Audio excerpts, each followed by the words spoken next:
I want to talk about Cam Talbot of the Detroit Red Wings. I've got him 12th on my Netminder power rankings this week, moving on to the board from not having been on it.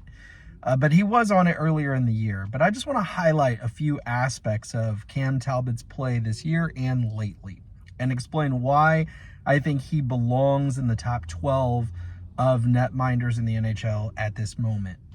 Specifically of goaltenders who have played over 24 games and are not currently injured.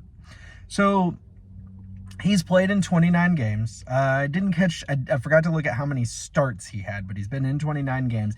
He's got a .909 save percentage, which is 13th in the NHL among goaltenders who have played 24 games or more. He's got a goals against, again, that's a team number, but still I'll throw it out there because some people do like it, of .279, which is 21st overall in the NHL of goalies who have played 24 games or more. So, but Detroit really had some down times earlier in the year and at points throughout the year. So the fact that his goals against would not be as strong, not surprising to me, honestly. But his quality start percentage is so good. His quality start percentage is .630, which makes him 9th in the league of goaltenders who have played 24 games or more. That means 63% of the time when he's between the pipes, he's going to give you a quality start. Now, are there better numbers out there? Yeah, there are 8 goalies who have played 24 games or more that have a better number, but that's not a lot. And .630 is a very strong number. So 63% of the time, you can bet that if he's in the net, Detroit is not going to need to score a touchdown of goals. They're not going to need to get 5, 6, 7 goals to win. All they're going to need is 2 or maybe 3. His goals saved above expected is 5.8, which is 20th in the NHL of all goaltenders. That's not really so much a how many games have you played statistic. He is, he has two shutouts on the season, so that's always an interesting number. His record is 15-10-2. And Detroit, right now, if the playoffs started, would be in the playoffs. It's crazy. I think I just looked at this yesterday, and nothing should have changed. I'm pretty sure it was Detroit, Columbus, and Ottawa would all be in the playoffs if the playoffs started right now. All 3 teams who not only didn't make the playoffs last year, but haven't made it in a while, especially Detroit. So 15-10-2, and by the way, speaking of Detroit being so good, I know Ville Husso, he's been a little shaky this year. But Alex Lyon has also been really good. Alex Lyon's save percentage numbers and goals against are actually a little bit higher, a little bit better than Talbot's.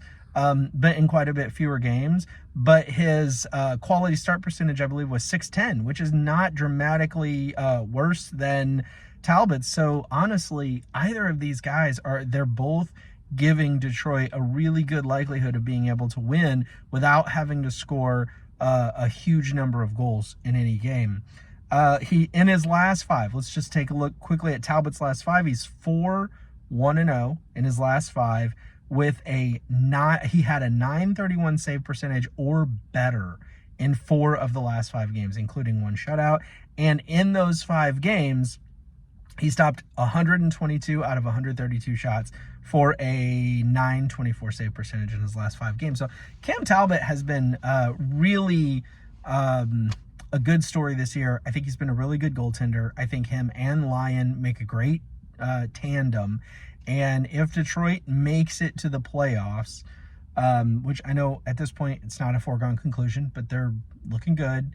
I think they have. I would like to know. I'd like to see if Talbot, how far can he take them? But I think that he's given them substantially good goaltending, and there's no reason to believe he wouldn't continue to do so in the postseason. So for all you Detroit fans out there, let's keep our fingers crossed that Detroit can hold that spot and make it into the playoffs. Detroit's not one of my top 5 favorite teams. When I was much younger, I hated Detroit because they won so many Stanley Cups and because my favorite teams didn't. But now, first of all, they're in a different conference than they were when I was younger.